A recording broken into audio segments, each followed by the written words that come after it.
इस वीडियो में हम लोग देखेंगे रस के बारे में पढ़ेंगे। ठीक है, तो रस के बारे में क्या कॉन्सेप्ट है, क्या किसने क्या कहा है, कैसे क्या होता है वो देख लेंगे। और जो इसके एग्जांपल्स होंगे वो प्रैक्टिस सेट में देख लेंगे, पूरा कवर हो जाएगा। ठीक है, तो रस को हम लोग स्टार्ट करते हैं। पहले सबसे पहले देखेंगे रस। ठीक है, तो रस क्या क्या है। देखो, प्रतिष्ठ पाठक कौन थे, किसने दिया था। तो रस के प्रतिष्ठ पाठक अगर पूछेगा तो वो आचार्य मर्मट थे ना, जिनकी बुक थी उनका नाम था काव्य प्रकाश था। तो अगर रस के प्रतिष्ठ पाठक अगर पूछेगा तो आचार्य मर्मट थे, जिनकी जो बुक थी वो काव्य प्रकाश थी। रस को मतलब रस के प्राण आत्मा कहा गया ना। तो रस को प्राण आत्मा किसने कहा था, रामचंद्र शुक्ल ने। कि रस क्या है, प्राण आत्मा है। तो प्राण आत्मा किसने कहा था, रामचंद्र शुक्ल ने कहा था। और काव्य की प्राण आत्मा किसने कहा था, रस को प्राण की काव्य आत्मा कहा था, विश्वनाथ जी ने कहा था। रस का अर्थ होता है, क्या होता है, आनंद लेना, किसी चीज़ का स्वाद लेना, रस लेना। ठीक है, तो रस मतलब का पूछेगा काव्य का कैसा है, तो काव्य का अंतरिम पक्ष है। क्या कैसा पक्ष है, तो रस काव्य का अंतरिम पक्ष है। इसकी उत्पत्ति श्री धातु से हुई है। ठीक है, इम्पोर्टेंट है। ठीक है, अब है रस के देखो चार अंग होते हैं। ठीक है, इम्पोर्टेंट है कि रस के मतलब चार भाग होते हैं। पहला क्या है, स्थायी भाव होता है, विभाव होता है। ठीक है, पहला होता है स्थायी भाव होता है, दूसरा होता है विभाव होता है, तीसरा होता है अनुभाव होता है, फिर संचारी भाव, जिसको मतलब व्यभिचारी भाव होते हैं। व्यभिचारी भाव कहते हैं ना। तो चार हो गए, स्थायी भाव, विभाव, अनुभव, संचारी भाव। अस्थायी भाव को हम लोग देखो प्रधान भाव कहा जाता है। ठीक है, स्थायी भाव को हम लोग क्या कहेंगे, प्रधान भाव कहा जाता है ना।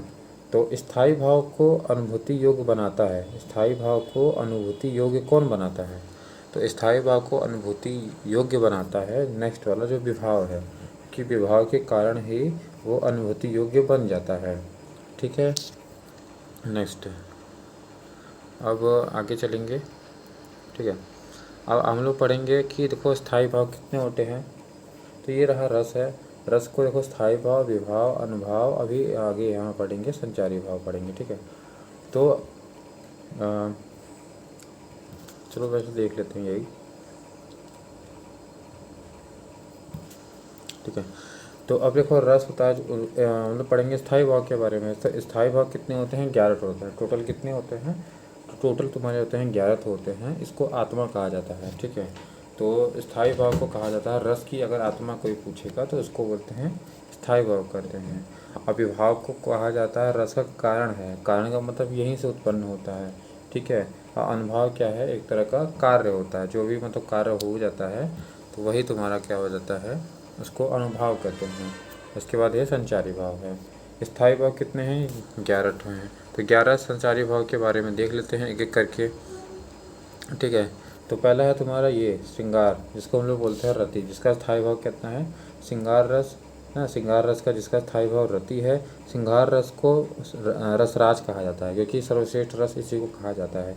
श्रृंगार का रति हो जाएगा, हास्य का हास हो जाएगा, करुण को होता है शोक होता है। ठीक है, और वीर को कहते हैं उत्साह, इसका स्थायी भाव उत्साह है, जिसको हम लोग गर्व, हर्ष और उग्रता, ये एग्जाम में पूछा था, इसका अर्थ भी पूछा था, तो ये भी आएगा ऑप्शन में। रौद्र का क्रोध होता है, भयानक का भय होता है, विभत्स का होता है घृणा और जुगुस्सा होता है, अद्भुत का होता है विस्मय और आश्चर्य होता है, शांत का तुम्हारा होता है सम और निर्वेद होता है, और वात्सल्य का होता है वात्सल्य ना, वात्सल्य का वात्सल्य होता है, और भक्ति का होता है भगवत विषय होता है। अब इसमें कुछ इंपॉर्टेंट देख लेना है पॉइंट, कि तुम्हारा जो करुड़ को कहा था रसराज, किसने कहा था, तो करुड़ को रसराज कहा था भगवती जी ने, अगर करुण को रसराज कहा था। ये इम्पोर्टेंट ये हो गया। और जो ये 10वां और 11वां जो है, ये किसने प्रतिपादित किया था, मैंने किसने दिया था इसको, तो वात्सल्य रस को विश्वनाथ जी ने दिया था। और जो 11वां है भक्ति रस है, वो रूप गोस्वामी जी ने दिया था। ठीक है, ये हो गया इम्पोर्टेंट। अब नेक्स्ट है तुम्हारा विभाव। विभाव जिसको हम लोग बोलते हैं कारण बोलते हैं। क्यों बोलते हैं, क्योंकि देखो स्थायी भाव को जन्म या उद्बोधित देने वाला। अब स्थायी भाव को ना को जन्म कहाँ से मिलता है, इसी से मिलता है, क्योंकि इसके अंदर इंसान आते हैं। इंसान आते हैं क्योंकि एग्जाम्पल मैं भी बताऊँगा। तो इसके अंतर्गत इंसान आते हैं, जिससे कि ये उत्पन्न होता है। तो मेन कारण तो यही बन गया। तो विभाव को हमेशा कारण कहा जाता है। स्थायी विभाव को जन्म देने वाला यानी उद्बोधन कर देने वाला अर्थात कारण बोलते हैं विभाव को। अब ये दो ठो होता है, पहला तुम्हारा हो गया तुम्हारा ये आलम्बन और दूसरा हो गया उद्दीपन हो जाता है। ठीक है, आलम्बन हो जाता है और दूसरा नेक्स्ट क्या हो जाएगा, उद्दीपन होता है। अब आलम्बन दो ठो होता है, एक होता है तुम्हारा आश्रयालंबन होता है और एक होता है विषयालंबन होता है। आश्रयालंबन मतलब जिसके अंदर आश्रय करता हो, मतलब कि जैसे राम को मानते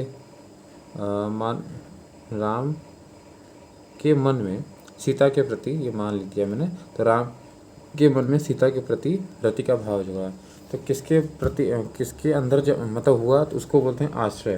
तो जिसके अंदर ये उत्पन्न हो जाएगा तो उसको कहेंगे हम लोग आश्रय। जिसके अंदर वो भाव जगता है तो उसको हम लोग कहते हैं आश्रय। और जिसके प्रति जगता है, जैसे हम लोग हैं, मेरे अंदर अगर भाव जगा तो मैं हूँ आश्रयालंबन, और किसी को देख के अगर मुझे भाव जगा है तो किसको देखे हैं तो वो विषय हो जाएगा।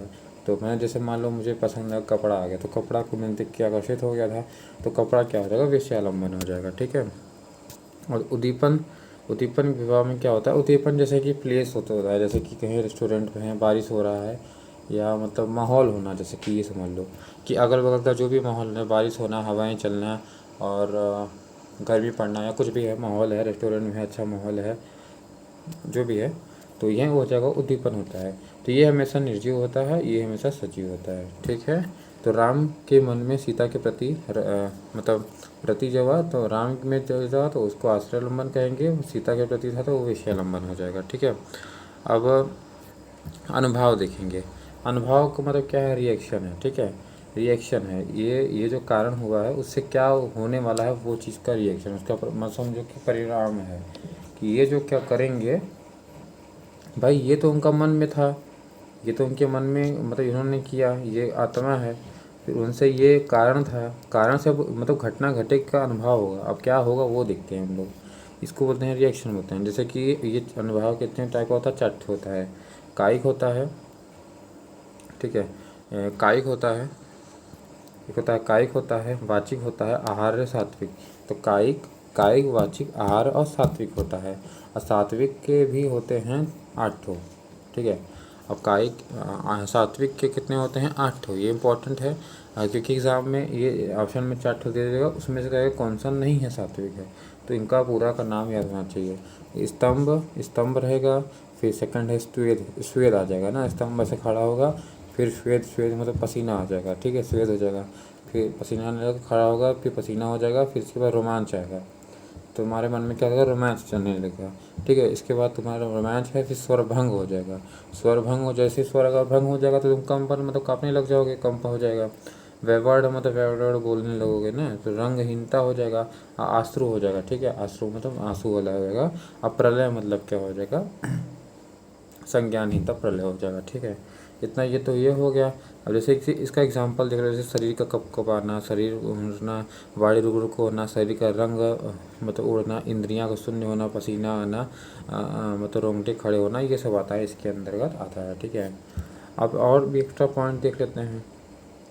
अब और एक्स्ट्रा पॉइंट में क्या हम लोग देख लेते हैं कि जो कायिक होता है ये यत्नज होता है, मतलब कि प्रयास प्रयास के बनता है, प्रयास से बन जाता है। ठीक है। और जो सात्विक है ये अप्रयत्न है, बिना प्रयत्न के आ जाता है, मतलब इसमें लोग प्रयत्न थोड़ी है कि अब देखो शरीर में पसीना वसीना ये सब में प्रयत्न नहीं चलता हम लोग का।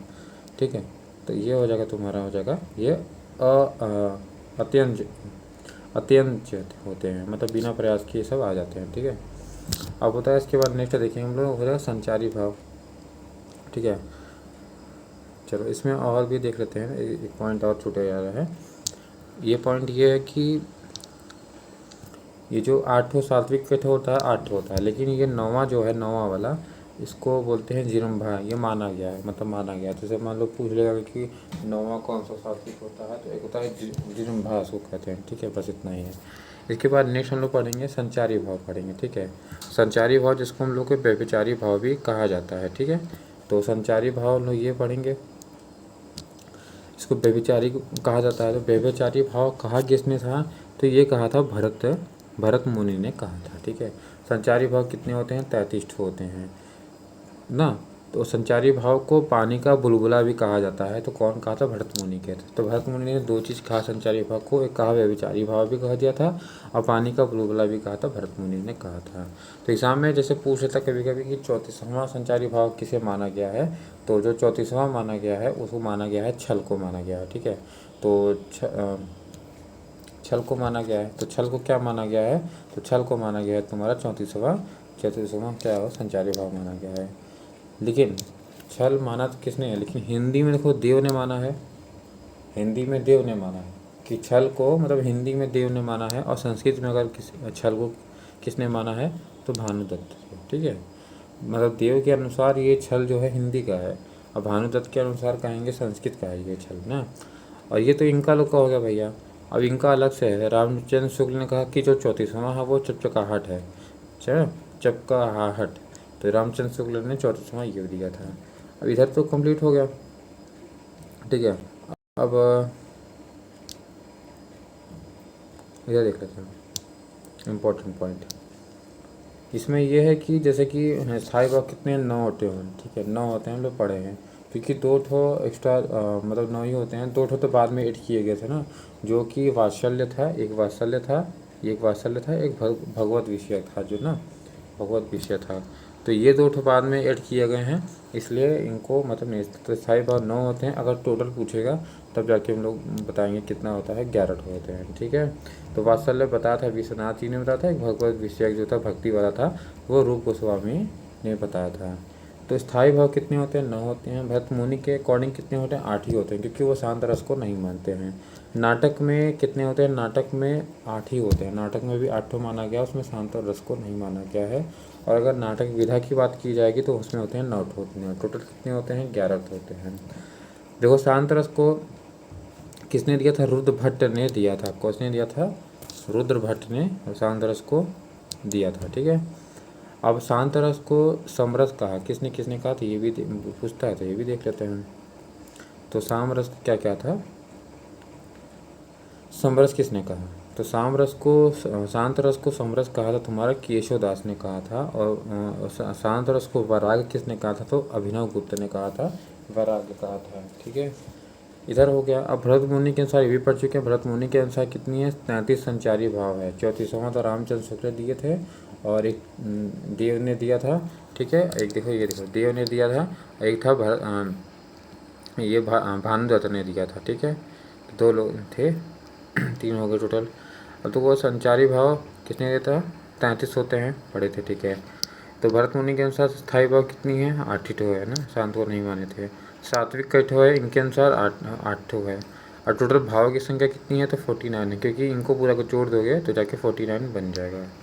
तो इधर इस पॉइंट में सारा हो गया कवर। ठीक है, और कुछ तो नहीं छोड़ रहे हैं, बाकी सब तो हो ही गया। अब नेक्स्ट चलते हैं, मोटा मोटा फटाफट देखना है। विभाव को कारण कहा जाता है। भाई विभाव जो हम लोग पढ़ चुके हैं अभी, अनुभाव विभाव ये रहा। जो देखो ये स्थायी भाव ये रहा, स्थायी भाव ये रहा, ये विभाव कारण था ना, जो कि यहीं से उत्पन्न हो रहा है। और अनुभाव को कहते हैं कारण, जो कि मतलब बाद में रिएक्शन हुआ है।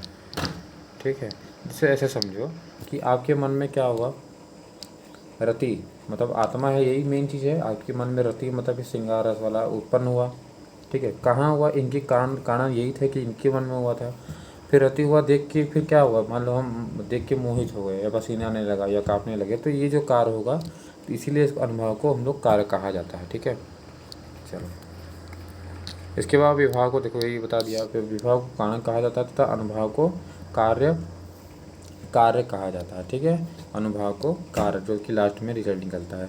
अस्थायी भाव को कहा जाता है आत्मा कहा जाता है। श्रृंगार इसके 2 भाग होते हैं, एक संयोग श्रृंगार, एक वियोग श्रृंगार। इंपॉर्टेंट है संयोग, जो वियोग के कितने 10 दिशाएं मानी गई हैं। ठीक है, वियोग पूछेगा वियोग श्रृंगार रस की कितनी दिशा में आई हैं, तो 10 दिशा मानी गई हैं। श्रृंगार रस को पहले बताते कि रसराज कहा जाता था। ठीक है, ये भी बता चुके हम लोग। इसके बाद है भरत मुनि। अब देखो भरत मुनि के अनुसार कितने रस थे भैया? आप पहले पढ़ चुके हम लोग, 8 होती हैं। ठीक है, तो भावों की संख्या कितनी है? 49 है। स्थायी भाव कितनी है? 8 होती हैं। संचारी भाव कितनी है? 33 हैं। सात्विक हैं कई ठो? 8 होती हैं। ठीक है, और तो मैंने 9वां सात्विक माना गया था, उसका नाम है जिम्बा था ना। काव्य में कितने रस होते हैं? काव्य में टोटल कितने? 9 रस होते हैं। ठीक है, कवि बिहारी किस रस के कवि थे? तो वो श्रृंगार रस के कवि थे, कवि बिहारी थे ना। रस उत्पत्ति के आश्रय को चेष्टा कौन देता, अनुभाव देता है, को अनुभाव कहा जाता है। अनुभाव विभाव ना, तो अनुभाव को कहा जाता है रसोत्पत्ति के आश्रय की, मतलब उसका आश्रय कहाँ होता है, तो अनुभाव में ही होता है। ठीक, अनुभाव ये रहा, तो ये रहा अनुभाव। इसके बाद देखते हैं, तो रसोत्पत्ति में आश्रय की चेष्टा को अनुभाव कहाँ कहा जाता है। ठीक है, इसके बाद काव्य। काव्य में ओज से संबंधित है कौन सा, ट वर्ग है। पूछेगा काव्य में ओज से संबंधित क्या है, तो ट वर्ग है, जो हम लोग पढ़े हैं। तो कुछ सर्वश्रेष्ठ रस किसको माना जाता है, श्रृंगार रस को माना जाता है। रस की आत्मा किसको, स्थायी भाव को कहा जाता है ना, स्थायी भाव को रस की आत्मा कहा जाता है। कारण किसको बोलते हैं, स्थायी विभाव विभाव को कहा जाता है। अनुभाव क्या कहते हैं, कार्य कहते हैं। माधुर्य गुण का यूज किस में होता है, श्रृंगार रस में होता है। ठीक है, और श्रृंगार रस मतलब किससे संबंधित है, देवता से अगर पूछेगा तो विष्णु देवता से आधारित है। इसके बाद सब एग्जाम्पल हैं प्रीवियस ईयर के, जो कि हम लोग बाद में देख लेंगे तो पूरा कवर हो जाएगा। इसके बाद देखो एक बार फिर से रिवीजन कर लेते हैं ना। विभाव क्या था, हम लोग विभाव पढ़े थे। विभाव में एक आलम्बन था, एक उद्दीपन था। आलम्बन मतलब आलम्बन दो ठो था, एक आश्रय आलम्बन, एक विषय आश्रय आलम्बन था, एक विषय आलम्बन था। ठीक है, ठीक है, वो तो लिखा नहीं है इसमें। तो एक आश्रय आलम्बन था, एक आश्रय आलम्बन था, एक था कौन सा, विषय आलम्बन था। सेकंड था उद्दीपन था, जो कि जिसको महाल था। इसके लिखा हुआ है, काट दो इसको नहीं। तो उद्दीपन वाले में क्या था, उद्दीपन वाले में था तुम्हारा, ये एक बार देख लेते हैं फिर से।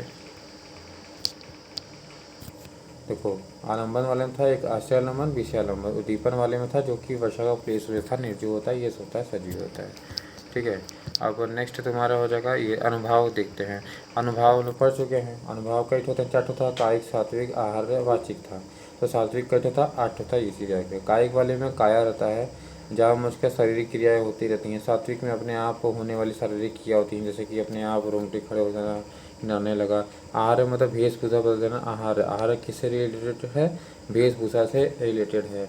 याचिक मतलब चिल्लाना जाना, ये सब तुम्हारा वाचिक मतलब मुँह से बोलने वाला चीज़ है, तो चिल्ला पड़ना ये सब हो जाता है तुम्हारा अचानक से, वो वाचिक के अंदर आता है। संचारी भाव कितने होती हैं, 33 होती हैं। 34वां छलता, जो देव और अनुभव दो लोग बताए थे, रामचंद्र शुक्ल ने चित्रकाहट भी बता दिया था।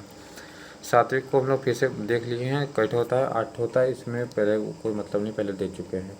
स्वेद, आश्रु, कंपन, ये सब है, विवरण, रोमांच, प्रवण, से पहले देख चुके हैं। ठीक है, अब इसके बाद है नेक्स्ट तुम्हारा हो जाएगा रसों की संख्या टोटल कितनी थी, 11 थी। नाटक विधा में कितने 9 है। नाटक में गए थे 8 था, नाटक विधा में कितना 9 थे, देख चुके हैं।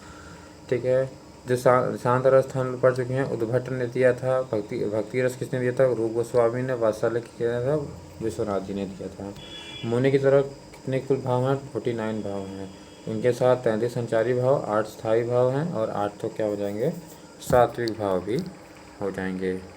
अब देखो विश्वनाथ जी का कथन भी देख लेते हैं। तो विश्वनाथ जी ने क्या कहा था भैया, कहा था वाक्यम रसात्मक काव्यम, ये उनका सेंटेंस है। अगर पूछेगा किसके द्वारा ये दिया गया था, तो काव्यम रसात्मक काव्यम। ठीक है, वाक्यम रसात्मक काव्यम, ये किसका है, विश्वनाथ जी का कथन हो जाएगा। अब देखो भरत मुनि के अनुसार 8 रस पढ़ चुके हैं, जिसमें शांत रस का उल्लेख नहीं है। ठीक है, रस का सिद्धांत, देखो भरत मुनि को रस सिद्धांत के आदि प्रवर्तक कहा जाता है। आदि प्रवर्तक मतलब बहुत पहले पुराने वाले को आदि प्रवर्तक कहा जाता है, भरत मुनि कहा जाता है। तो इन्हीं का जो किताब है नाम है देखो, तथा रस सूत्र का विवेचन, इन्होंने रस दिया था, रस बताया था। भाई भरत मुनि ही बताए थे, रस के प्रवर्तक हैं, तो कैसे बताएंगे। तो रस का जो विवेचन किया था वो कहाँ किया था, वो अपने नाट्यशास्त्र, इनका बुक का नाम है, इनका ग्रंथ का नाम है, उसने किया था। और काव्य शास्त्र के प्रथम आचार्य भी इन्हों कहा जाता है। ठीक है, भरत मुनि को काव्य शास्त्र का प्रथम आचार्य कहा था। ये सब सारे एग्जाम्पल्स हैं, इसको बाद में देख लेंगे। अब देखो जो भाव मन में अल्पकाल के लिए संचरित होते हैं, उसको बोलते हैं संचारी भाव। संचारी भाव बहुत ही कम टाइम के लिए आते हैं, 33 होते हैं। अमर से एक संचारी भाव है। अब देखो संचारी भाव 33 होते हैं, तो इसमें से काफी ये क्वेश्चन पूछ लिया था तो मैंने लिख दिया है, लेकिन ज़्यादा जल्दी पूछता नहीं है। अब देखो विभाव, अनुभाव, संचारी भाव, संचारी भयोग, संयोग, दस, निस्वापत्ति, ये किसका, व्रत मुनि के प्रतिपादक है। व्रत मुनि का भी यही सेंटेंस है ना। इन्होंने अपनी नाट्यशास्त्र का बुक था, रस की व्याख्या की, इसलिए इन्हें रस का प्रवर्तक कहा, पहले पढ़ चुके हैं। ठीक है, इसके बाद है भावों को प्रकट करने वाला कौन है, विभाव है। विभाव का मतलब हम लोग पढ़ चुके हैं कि कारण, जिसमें मनुष्य आते हैं, जिसमें कि किसी आश्रम विषयालम जो पढ़े थे वही वाला है विभाव है। तो भावों को प्रकट करने वाला हो जाएगा, ठीक है। भाव शांति, भाव संधि, भाव सफलता का संबंध किससे है? संचारी भाव से है, उसी के अंदर आता होगा। इसके बाद है एक हो मतलब हाँ सात्विक, जैसे मैंने बताया था, इसको छोड़ दो अभी। तो सात्विक कैट होता है, ये भूल जाओ अभी ना, काट दो इसको। तो सात्विक कैट होते हैं। सात्विक कुल कैट होता है टोटल कैट होता है 8 होता है। तो 8 का पूरे का नाम हमेशा याद करके रखना है, ठीक है। फिर आचार्य, देखो ये भी फिर से लीजिए, आचार्य देव ने छल दिया था। छल किसमें दिया था, लेकिन वो हिंदी में माने थे। 34वां संचारी भाव कहा था। डॉक्टर विश्वनाथ का कथन विख्यात बोलो भैया, वाक्यम रसात्मक काव्यम किसना है? वाक्य रसात्मक काव्यम हो जाएगा, ठीक है। ये किसका हो जाएगा? विश्वनाथ का कथन हो जाएगा, ठीक है। तो विश्वनाथ का कथन कौन सा है? वाक्यम रसात्मक काव्यम, ये चीज़ है, इम्पोर्टेंट है। विश्वनाथ जी का हो जाएगा। और ये भरत मुनि का कौन सा है? ये वाला है, विभाव अनुभाव वाला भरत मुनि का है। विश्वनाथ का कौन सा है? काव्यम रसात्मक वाला हो जाएगा, ठीक है। अब इसके बाद जिस वाक्य में रस पाया जाता है वो काव्य होता है, ठीक है। विभाव पढ़ चुके हैं, बस ख़त्म हो गया यहीं पे। इसके बाद कुछ एग्जाम्पल बचे हैं जो कि हम लोग देख लेंगे, तो फिर रस का काम कम है। इसके बाद नेक्स्ट वीडियो में देखते हैं हम लोग छंद देखेंगे, ठीक है। छंद भी ज़्यादा नहीं है, ये वेरी इंपॉर्टेंट है। इसके अंदर पूरा अगर इससे ऊपर आ गया इसका मतलब कि पेपर बहुत ही ज़्यादा हार्ड बनाया गया है, ठीक है। चलो फिर नेक्स्ट वीडियो में देखते हैं।